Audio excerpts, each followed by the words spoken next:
नमस्कार। बिल्कुल भी नहीं होगी और ना ही कोई स्वागत होगा। जितना तुम बचकर निकलोगे हम टकराएंगे तुमसे, और बगावत किसको करनी है ये हक की लड़ाई है तुमसे। कि जिस ओर जवानी चलती है उस ओर जमाना चलता है। जिधर हमारा युवा चलेगा, जिधर हम लोग चलेंगे, वैसे ही इस सरकार को चलना पड़ेगा। इसका अब इन्हें एहसास हमको करवाने का समय आ गया है। अब अरे इतने जालिम तो साले अंग्रेज भी नहीं थे सब, जितना ये रेलवे एसएससी वाले हो गए सब।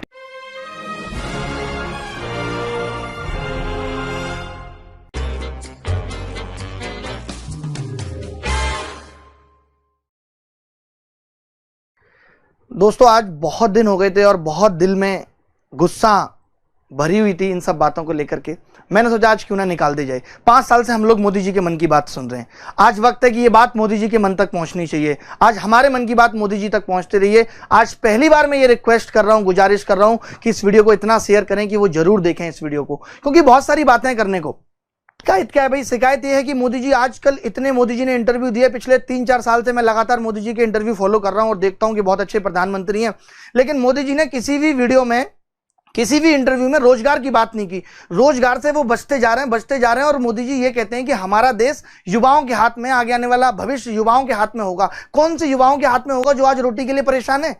आप किस युवाओं की बात करते हैं? मोदी जी, मेरी कसम है आपको कि आपको अब रोजगार पे जवाब देना पड़ेगा। आपने रोजगार दिया तो नहीं, डिमोनेटाइजेशन के बाद आपने 2 करोड़ लोगों से रोजगार छीन लिया।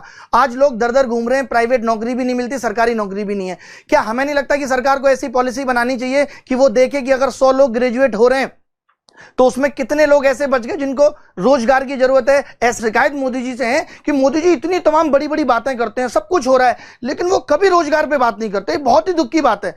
आप मुखर्जी नगर में आके देखिए, जो लोग इस बात से सहमत नहीं है कि यहाँ बच्चों की इतनी बुरी स्थिति है कि रोते हैं, वो सुसाइड अटेम्प्ट करते हैं। वो कि करें तो करें क्या?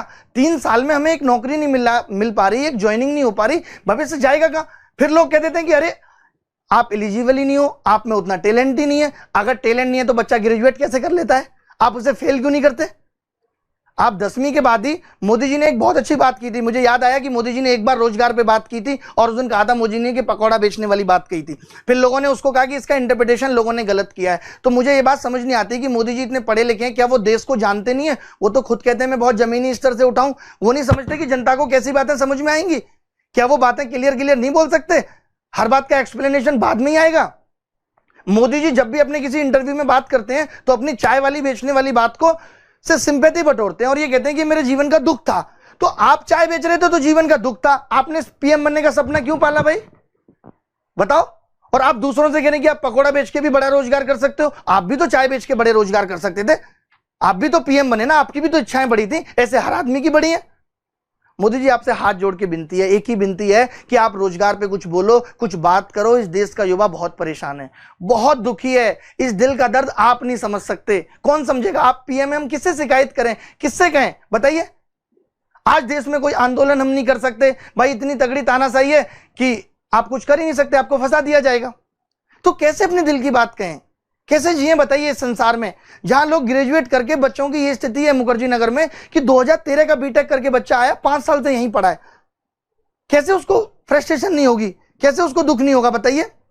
मोदी जी, आपसे हाथ जोड़ के विनती है, मेरी बहुत रिक्वेस्ट है कि आप अगले इंटरव्यू में जरूर युवाओं के बारे में कुछ बोलें। ये युवा जिस दिन भड़क गया, देश की सड़कों पर उतर गया, बहुत मुश्किल हो जाएगी संभालना। आपको पता नहीं है जिस दिन बेरोजगारी विस्फोट होगा तब क्या होगा। अभी आप इस चीज को बहुत हल्के में ले रहे हैं। आप खुद देख लीजिए, आप पता तो करिए कि आपके एसएससी के हालात क्या हैं। आप एसएससी के चेयरमैन से एक बार पूछिए तो सही, आप अपनी टीम को बोलिए तो सही कि हालात क्या हैं, कि 2017 का पेपर अभी तक क्लियर नहीं है। मोदी जी, किसको पढ़ाएं, क्या करें? हम तो टीचर थे। आप कहते हैं ना कि कुछ रोजगार ढूंढ लीजिए, हमने रोजगार ढूंढ लिया था, हम टीचर थे। अब बताइए किसको पढ़ाएं, किसको पढ़ाएं और क्यों पढ़ाएं?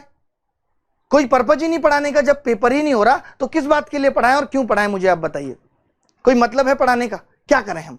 हमारा भविष्य भी खतरे में, और आप रोजगार पे कुछ बोलते नहीं। आपने इतने बड़े बड़े इंटरव्यू दिए, अब तो मीडिया चैनल भी इस पे कोई कमेंट नहीं करता है, कुछ भी नहीं उठाता। मतलब इस चीज को इतना छोटा लिया जा रहा है। जहां पे आप बार बार युवाओं के भविष्य की बात करते हैं, वहां इस चीज को इतना छोटा लिया जा रहा है, इतना छोटा लिया जा रहा है कि आप बात ही नहीं करते उस टॉपिक पे।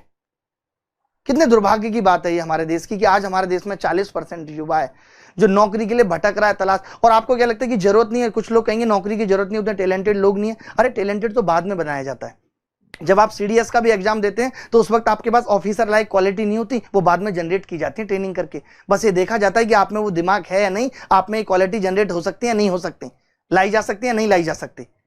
बात को समझ रहे हैं? बहुत ही दुख है, इतना फ्रस्ट्रेशन हमें हो गई है। बच्चों का तो पूछिए मत, रोज इतनी चिट्ठियां हमारे पास आती हैं, इतनी चिट्ठियां रोज हमारे पास आती हैं जिनमें यही लिखा रहता है कि सर मैं अपनी लाइफ से बहुत डिप्रेस हो चुका हूं, डिप्रेशन में जा चुका हूं और मुझे अभी जिंदगी खत्म करनी। इतने सारे लोगों की काउंसलिंग करनी पड़ती है जब हम जान पाते हैं 10-10 हजार 15-15 हजार बच्चों से मिलना होता है कि उनके दुख की क्या स्थिति है। पड़ोसी उनको नहीं जीने दे रहे, घर वाले उनको नहीं जीने दे रहे, करें तो करें क्या। और हमारी प्रशासन क्षमता में वाकई लोगों की जरूरत है, हमारी न्याय व्यवस्था में लोगों की जरूरत है।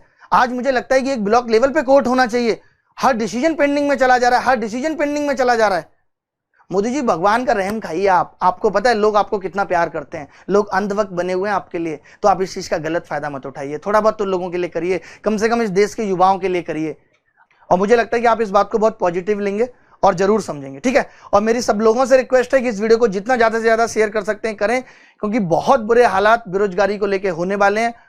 और अब ये मत कहिएगा कि जनसंख्या बढ़ रही है इसलिए बेरोजगारी बढ़ गई। अगर जनसंख्या बढ़ रही है तो रिसोर्सेज भी बढ़ रहे हैं, बहुत रिसोर्सेज बढ़ रहे हैं, टैक्स भी डबल हो गया है सरकार के पास जो पहुंच रहा है, सारी चीजें डबल हो गई हैं। तो ये अगर कोई कहता है कि, और दूसरी बात लोग ये भी ना कहें कि मैं बदलाव चाहता हूं, बिल्कुल भी नहीं चाहता। मैं अपने पिताजी से भी शिकायत कर सकता हूं अगर वो गलत कर रहे हैं तो, ना कि मैं उनको बदलने की बात कर रहा हूं। मेरी शिकायत है ये मोदी जी से और रिक्वेस्ट भी है कि इस बात पर जरूर गौर फरमाएं।